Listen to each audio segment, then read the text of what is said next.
Stiamo parlando dell'equo compenso che è stato approvato con deliberazione numero 37 della Giunta regionale Veneto, che finalmente ha riconosciuto l'importanza del lavoro del mondo professionale e l'importanza del lavoro dei professionisti, assimilando, visto il particolare momento economico e visto le difficoltà del mondo dei professionisti, al mondo dei lavoratori dipendenti, che prima era agevolato o quantomeno era meno agevolato il mondo dei professionisti rispetto a quello del lavoro dipendente. Finalmente si assiste alla parificazione del livello tra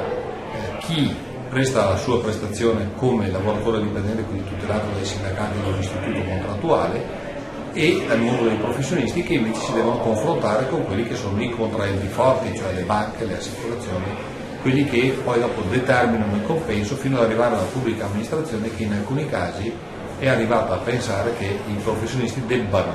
lavorare per un compenso pari a zero. Alcuni comuni sono arrivati a pagare €1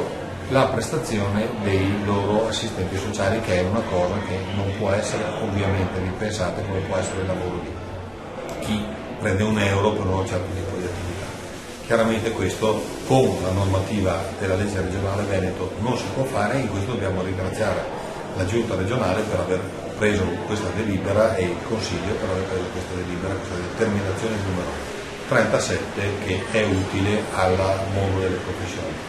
Su questo dobbiamo anche ragionare che si tratta in questo momento di un momento particolare di crisi del mondo delle professioni, di crisi del Paese, di grande crisi economica, in un momento in cui l'imposizione fiscale sta aumentando, la pressione fiscale sta aumentando, le aziende si riducono, le piccole e medie imprese stanno scomparendo, tartassate dal mondo bancario, dal mondo del fisco, da tutti gli adempimenti e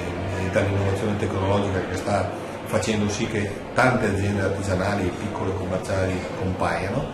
e in questo scenario di crisi i professionisti devono destreggiarsi e sopravvivere. La richiesta per il mondo dei professionisti è quindi chiaramente di un maggiore apporto della loro professionalità, ma nel contempo c'è un minore riconoscimento. La soluzione per riuscire a stare al passo con tempi, con un cambiamento tecnologico innovativo, con una necessità di digitalizzazione del mondo della professione, ma proprio dello sviluppo tecnologico che sta correndo sempre più veloce, la risposta può consistere solo nella formazione del professionista da un lato, ma nella formazione anche dei collaboratori degli studi, e in questo diventa fondamentale ragionare sulla disponibilità, come dice l'Ocse, degli studi, dei professionisti, dei dipendenti ad assorbire e dare a sviluppare quelle che sono le capacità di problem solving, le capacità di adattarsi alle situazioni, le capacità di saper prendere decisioni nei momenti di crisi. Tutti questi aspetti qualcuno li ha innati, nella maggior parte di noi non sono aspetti che ci vengono dati alla nascita, sono cose che si imparano, quindi diventa fondamentale la preparazione dei collaboratori dello studio per dare risposte concrete ai nostri clienti. Ecco quindi la necessità di formazione continua, ecco quindi la necessità di investire sulla formazione per il mondo delle professioni, e visto che il mondo delle professioni ha nel fondo professioni il proprio fondo dedicato per la formazione continua dei lavoratori dipendenti, e che si sta pensando a tutta una serie di strumenti anche insieme con la bilateralità, con l'ente bilaterale, con la Cadem, per favorire lo sviluppo e la formazione dei professionisti oltre che dei collaboratori, diventa fondamentale aderire al fondo, che i professionisti aderiscono al loro fondo, alla loro casa